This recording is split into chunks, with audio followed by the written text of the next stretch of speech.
Bismillahirrahmanirrahim. Assalamualaikum warahmatullahi wabarakatuh. Halo anak-anak ibu semuanya, selamat datang di video pembelajaran bahasa Indonesia Aisyah Berbahasa. Pada hari ini kita akan mempelajari tentang ciri kebahasaan dari teks deskripsi, yaitu penggunaan kalimat bermajas. Apa itu majas?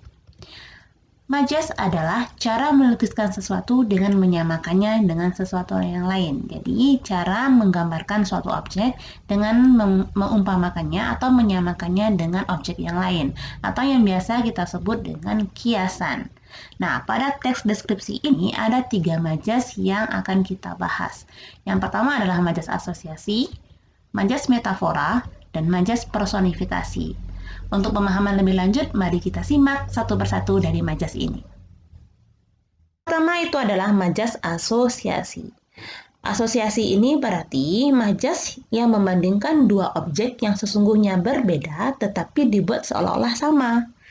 Ya, jadi kuncinya pada majas asosiasi ini, majas ini selalu menggunakan kata perbandingan seperti, kata bagaikan, bagai, dan laksana. Ya. Contoh kalimatnya, kakak dan adik itu mirip sekali, bagai pinang dibelah dua. Ya, kakak dan adik itu mirip sekali, bagai pinang dibelah dua. Jadi dia menggunakan kata bagai. Ya, selalu asosiasi selalu menggunakan kata berikut seperti bagaikan, bagai, laksana. Dia mengumpamakan kakak dan adik ini seperti pinang dibelah dua. Walaupun sesungguhnya kakak dan adik ini berbeda dengan pinang dibelah dua. Jadi dia adalah dua objek yang berbeda ya, tetapi dibuat seolah-olah sama. Nah, itu yang asosiasi itu. Contoh yang kedua, mukanya bulan purnama. Muka dan bulan purnama adalah dua hal yang sesungguhnya berbeda, tetapi pada kalimat ini dia dibuat seolah-olah sama. Ya, dengan menggunakan kata perbandingan, yaitu kata Jadi itu yang dimaksud dengan majas asosiasi. Dia membandingkan sesuatu dengan yang lain yang sesungguhnya berbeda, tetapi disajikan atau dibuat seolah-olah sama. Itu majas asosiasi. Yang kedua adalah majas metafora. Apa itu? Majas metafora adalah majas yang meletakkan objek yang memiliki sifat yang sama dengan fungsi yang sebenarnya. Ya, kita langsung kepada contoh ya supaya lebih jelas, supaya lebih paham. Jadi contoh kalimatnya, Kadri telah lama menjadi buah bibir para tetangga tentang perbuatan yang tidak pernah dia lakukan. Buah bibir, ya. Makna buah bibir ini bukan bibir yang berbuah, bukan. Tapi makna buah bibir ini adalah dia menjadi bahan omongan, dia menjadi bahan bicara setiap para tetangga tentang perbuatan yang tidak pernah dia lakukan. Itu makna buah bibir. Ini bukan bibir yang berbuah, bukan. Tapi dia menjadi omongan orang, itu maksudnya. Jadi semacam kata baru. Jadi metafora itu menggunakan kata baru, perumpamaan yang dia gunakan itu dengan cara menggunakan kata baru. Contoh yang kedua, kakek sangat mengandalkan Bang Tommy sebagai tangan kanannya. Ya, tangan kanan.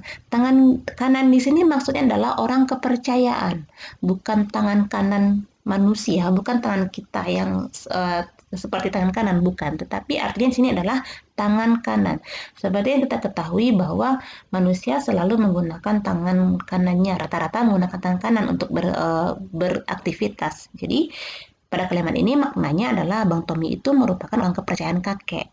Jadi metafora ini artinya dia menggunakan kata baru untuk menyamakannya dengan objek yang dimaksud. Nah, itu yang metafora. Selanjutnya ada majas personifikasi. Apa itu majas personifikasi? Majas personifikasi itu artinya majas yang memosisikan benda mati seolah-olah hidup atau memiliki fungsi dan sikap seperti manusia. Kita langsung lihat pada contoh kalimatnya supaya lebih paham. Contoh kalimatnya, angin memeluk erat Karin yang menangis karena ditinggal ayahnya. Angin memeluk erat Karin. Baik, ada kata memeluk yang Ibu merahkan di sini. Kata memeluk itu biasanya dilakukan oleh manusia atau makhluk hidup, ya. Tetapi pada kalimat ini dikatakan bahwa angin bisa memeluk erat Karin, ya. Karin yang sebagai manusia dan angin sebagai benda mati. Ya, angin memeluk. Jadi sebenarnya tidak mungkin angin itu bisa memeluk benda atau memeluk objek. Tetapi pada kalimat ini dikatakan bahwa angin memeluk erat Karin. Jadi seolah-olah angin itu sama seperti manusia. Jadi itu maksudnya personifikasi. Benda mati seolah-olah memiliki sifat atau fungsi yang sama dengan makhluk hidup atau manusia. Contoh yang kedua, sirene ambulans itu meraung di sepanjang jalan. Kita tahu bahwa sirene ambulans itu adalah benda mati. Sedangkan meraung itu rata-rata atau biasanya bisa dilakukan oleh manusia atau makhluk hidup. Tetapi kali ini, kalimat ini, sirene bisa meraung. Jadi, benda mati seolah-olah hidup. Jadi, itu perumpamaan seperti itu. Perumpamaan yang menjadikan benda mati seolah-olah hidup atau memiliki fungsi dan sikap seperti manusia. Jadi itu yang dimaksud dengan majas personifikasi benda. Baik Ananda, demikianlah pembelajaran kita kali ini mengenai penggunaan kalimat bermajas. Ibu akhiri dengan alhamdulillahirrabbilalamin. Assalamualaikum warahmatullahi wabarakatuh. Sampai berjumpa di video selanjutnya.